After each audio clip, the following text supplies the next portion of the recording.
They turned my tap off with a polite notice. By dawn, their lawns were a soggy ruin and their smiles washed away. It started with a hiss, not from the pipes, but from my wife's sink. The water pressure died mid-rinse, leaving her hands slick with soap and confusion. We'd paid our bills always on time, but taped to our front door was an HOA notice printed on crisp white paper. Water services temporarily suspended for conservation violations. Conservation violations. In a neighborhood where sprinklers ran at noon like synchronized fountains, where the HOA president's own backyard looked like a golf course under rainfall.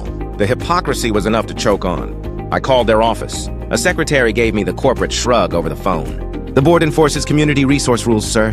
You must have exceeded your allotment." "By how much?" I asked. "By enough," she replied and hung up. That was the first insult.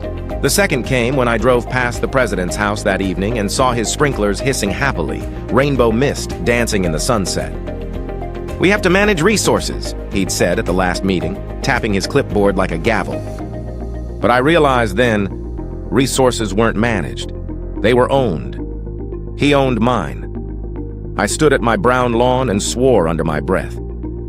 They thought silence and scarcity would break me. I decided to make them listen and to watch. The next morning, I started digging. Not holes, facts. I pulled our meter logs, read every timestamp, and found something off. Our meter was registered to a shared connection point, a system that looped through 5 properties, including the president's, meaning he could siphon flow without a trace. It was elegant theft. And it wasn't just us. The next few days, I quietly talked to neighbors, single moms, retirees, small families. 6 houses had lost pressure, all near the board members' manicured rows. So I did what any desperate man with too much time and not enough water would do. I built a case. Photos, records, maintenance schedules. I even recorded the sound of their sprinklers running at night while ours wheezed. But revenge shouldn't just be legal, it should be poetic. And poetry, like water, needs flow. The breakthrough came from a city clerk who owed me a favor. I learned about the HOA's annual Community Beautification Week, where they showcased their perfect lawns to local sponsors. The event was insured, photographed, broadcast online. Everything about their reputation depended on those green carpets being flawless. So, I made sure the lawns would drink. For once, everyone would share the water. The night before their event, I drove to the community park with a permit I'd filed weeks ago. Neighborhood Hydration Awareness Fair. Portable sprinklers, hoses, rented water tanks, all perfectly legal. I positioned everything strategically, right along the drainage slope that ran downhill, toward the president's cul-de-sac. By 4 a.m., clouds rolled in. By 5, I flipped the valves. A chorus of hissing filled the park.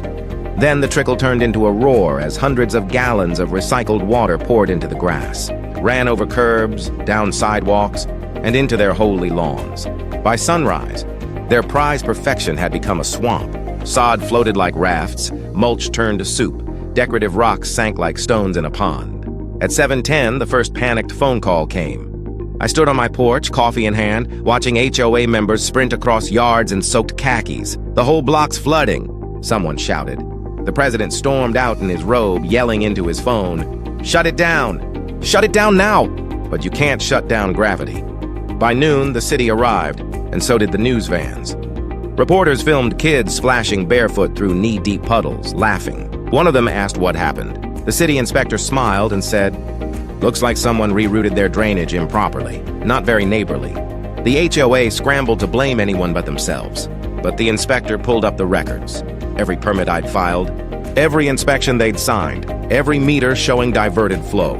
Turns out, their private irrigation lines had been feeding off the same supply they accused others of wasting. They'd stolen city water for personal use, a violation worth tens of thousands in fines. Within a week, their lawns turned brown for good. The president resigned. The treasurer vanished. The entire HOA board dissolved like salt in rainwater. And me? My water came back quietly one night. No apology, just the sound of pipes humming alive again. Now, when I water my garden, I let the hose run a little longer, just enough to hear it splash against the dirt. It's the sound of control returning home. Sometimes neighbors wave as they pass.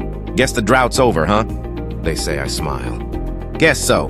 Every evening now?" I sit on my porch with a glass of rainwater and a file of receipts. Proof that even the smallest current can carve stone when pushed long enough. If you heard that hiss too, type the word that fits this ending.